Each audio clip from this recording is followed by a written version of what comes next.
Good morning बच्चों। आज हम कक्षा 6 का पहला पाठ पढ़ने जा रहे हैं जिसका शीर्षक है वानर से मानव तक। वानर से मानव तक। ये कविता देखिए, वानर से मानव तक। और ये यदि आपको अच्छा लगे तो इसे लाइक करें और चैनल को सब्सक्राइब भी कर लें। इसमें कवि ने बताया कि सदियों तक हमारे मन में यह जिज्ञासा बनी रही कि धरती पर मानव का आगमन किस प्रकार हुआ, मनुष्य कैसे आए इस धरती पर। यह जिज्ञासा हमारे मन में बहुत दिनों से बनी हुई। सबसे पहला मानव कौन रहा होगा, जीवों के आने का क्रम क्या रहा होगा। पृथ्वी पर आए शुरुआती प्राणियों में से एक ने अपनी बुद्धि चातुर्य से अपना स्वरूप और व्यवहार बदल कर खुद को मानव के रूप में परिवर्तित कर लिया। ये बताया इसमें, ठीक है, किस प्रकार से ये जो हमारी जिज्ञासा है उस जिज्ञासाओं को शांत कर रहा है कविता के माध्यम से कवि कि प्रारंभ में क्या हुआ होगा। देखिए, उत्पन्न हुए थे जीवाणु सबसे पहले पानी में। इस पृथ्वी पर जल और वायु के रहते हुए जल में जीवाणु पैदा हुए। सबसे पहले जीवाणु, सबसे छोटे जो है जीव, जो जीवाणु कहलाते हैं, जो हमें आसानी से जो है आंखों से दिख भी नहीं सकते, वो जीवाणु। तो सबसे पहले ये जीवाणु पैदा हुए। और कहाँ पैदा हुए? पानी के अंदर। तो उत्पन्न हुए थे, उत्पन्न पैदा हुए कहाँ हुए? पानी में। क्या पैदा हुए? जीवाणु। सबसे पहले पानी में जीवाणु पैदा हुए। धीरे धीरे आए फिर लाखों मोड़ कहानी। फिर जीवाणु से मानव तक पहुंचने में इस कहानी में लाखों मोड़ आए। धीरे धीरे लाखों मोड़ इस कहानी में आए, किस प्रकार से जीवाणु से मानव तक पहुंचे। विकसित होकर जीवाणु रूप बदलते जाते थे। जीवाणु जो विकसित होते और फिर अपना रूप परिवर्तन करने लगे। सबसे पहले छोटे जीवाणु आए, फिर वो उनका विकास होने लगा और इस प्रकार से वो अपना रूप परिवर्तन करने लगे। पानी में या पृथ्वी पर यहाँ वहाँ बस जाते थे और फिर वो जीवाणु अपना रूप बदल करके और विकास करने लगे और कुछ पानी में रहने लगे तो कुछ पृथ्वी पर यहाँ वहाँ रहने लग गए, बस गए। सांप, केचुए, मेंढक आदि थे पानी के अंदर आए। तो इस प्रकार से सांप, केचुआ और मेंढक ये सब कहाँ आ गए? पानी के अंदर आ गए। कहाँ आ गए? पानी के अंदर। और फिर धरती पर फिर हाथी, भालू, अपने दादा बंदर आए। और फिर धरती पर भी जो है जीव आने लगे। हाथी, भालू, बंदर आदि पृथ्वी पर रहने लगे, ठीक है। और जो कह रहा है कि सांप, केचुए, मेंढक ये सब पानी के अंदर रहने लगे और हाथी, भालू, बंदर आदि कहाँ रहने लगे? पृथ्वी पर रहने लगे। इस प्रकार से पानी में और पृथ्वी में दोनों जगह जीव रहने लगे। इनमें से चिंपैंजी बंदर पेड़ों पर जो रहते थे फूल कली ही खाया करते, सर्दी गर्मी सहते थे।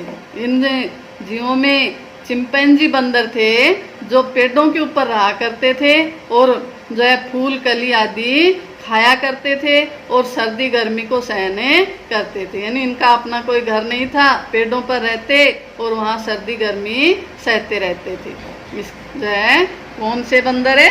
चिंपैंजी बंदर। पृथ्वी पर जीवों की फिर खूब बड़ी जब आबादी नहीं रही, खाने पीने की पहले जैसी आज़ादी। अब पहले जो है कम जीव थे तो उनको खाने पीने की सारी सुविधाएं मिल जाती थी आसानी से, लेकिन इस प्रकार से जीव बढ़ने लगे और जीवों की खूब आबादी बढ़ गई, जनसंख्या बढ़ गई। और बढ़ जाने के कारण क्या हुआ?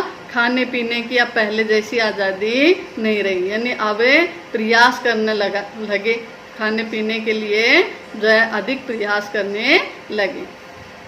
फिर तो बंदर दादा नीचे पेड़ों पर से उतर पड़े, सीधे तनकर मानव जैसे दो पैरों पर हुए खड़े।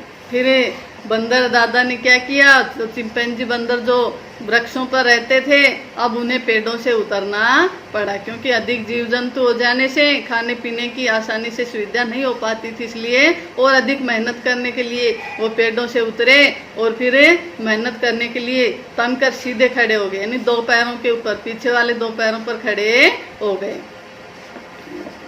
उंगली और अंगूठे बीच लगे पकड़ने चीजों को, और फिर अपने आगे वाले जो पैर थे उनको हाथ के रूप में प्रयोग करने लगे और उनकी उंगलियों से और अंगूठों से जो है कोई भी चीज पकड़ने लगे, यानी इस प्रकार से अभ्यास करने लगे।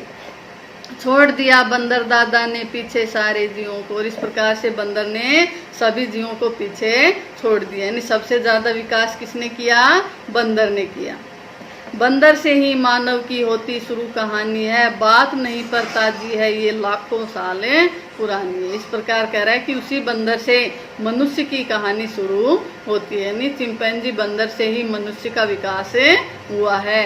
और ये बात ताजी नहीं है, आज की नहीं है, ये बात बहुत लाखों साल पुरानी बात है। लाखों साल पुरानी समय में, लाखों साल पहले इस प्रकार से जो है चिंपैंजी बंदर से मनुष्य का विकास हुआ, मनुष्य का जो है अवतार हुआ।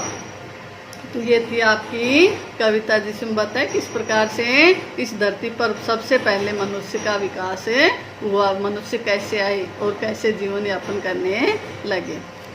अब देखिए इसके शब्दार्थ दे रखे हैं, ये सभी शब्दार्थ आपको अपनी नोटबुक में करने हैं और लर्न भी करने इनको, ताकि आप कविता को पढ़ने में आसानी रहे, अच्छे से अर्थ समझ सकें। ठीक है, आगे देखिए इसके क्वेश्चन आंसर। कौन सा जानवर सीधे तनकर चलने लगा, कौन सा जानवर है, चिंपैंजी बंदर, बताया था ना। फिर बंदर दादा नीचे पेड़ों से उतरे, सीधे तनकर मानव जैसे दो पैरों पर खड़े हुए। तो चिंपैंजी बंदर सबसे पहले जो है सीधे तनकर चलने लगे। जीवाणु सबसे पहले कहाँ उत्पन्न हुए थे, पानी में, बताया ना, सबसे पहले जीवाणु उत्पन्न हुए कहाँ, पानी में। मानव की कहानी किससे शुरू होती है, बंदर से। मानव की कहानी किससे शुरू हुई, बंदर से। बताया कि बंदर से मानव की होती शुरू कहानी है। विकसित जीवों का क्या परिवर्तित होता था, जो जीव विकसित होते हैं उनका क्या परिवर्तित होता था, रूप परिवर्तित होता था। मानव की विकास की कहानी किससे शुरू होती है, जीवों से। किससे शुरू होती है, जीवों से। सबसे पहले पानी में कौन से जीव पैदा हुए, कीटाणु, मेंढक, जीवाणु, पौधे। कौन से हुए, जीवाणु। सबसे पहले क्या है, जीवाणु है। सबसे पहले बुद्धि का विकास किसमें हुआ, किसमें हुआ, बंदर में, भालू में, हाथी में, मेंढक में। किसमें हुआ था, बंदर में हुआ था। सबसे पहले बुद्धि का विकास किसमें हुआ, बंदर में हुआ। वही सबसे पहले दो पैरों पर खड़ा हुआ, उसी ने जो अपने हाथों से जो है उंगली और अंगूठे से चीज पकड़नी सीखी। इस कविता से आपको किसके इतिहास के बारे में पता चलता है, किसके इतिहास के बारे में पता चलता है, मानव के इतिहास के बारे में। इस कविता से किसके इतिहास के बारे में पता चलता है, मानव के इतिहास के बारे में। जीवाणु के पश्चात पानी में और धरती पर आने वाले जीव जंतुओं के नाम बताइए। जीवाणु के पश्चात पानी और धरती पर कौन कौन से जीव आए थे, सांप, केचुए और मेंढक। ये तो कहाँ आए थे, पानी में। और धरती पर कौन से आए थे, हाथी, भालू और बंदर। ये पृथ्वी पर आए थे। कवि के अनुसार बंदर दादा पेड़ों से नीचे क्यों उतरे और किन्हें पीछे छोड़ दिया। कवि के अनुसार बंदर दादा पेड़ों से नीचे क्यों उतरे थे, क्योंकि जीवों की आबादी बढ़ जाने से खाने पीने की समस्या बढ़ गई और उसी समस्या के हल के लिए उन्हें नीचे उतरना पड़ा और उन्होंने बाकी सभी जीवों को पीछे छोड़ दिया। ठीक है, ओके बच्चों, धन्यवाद।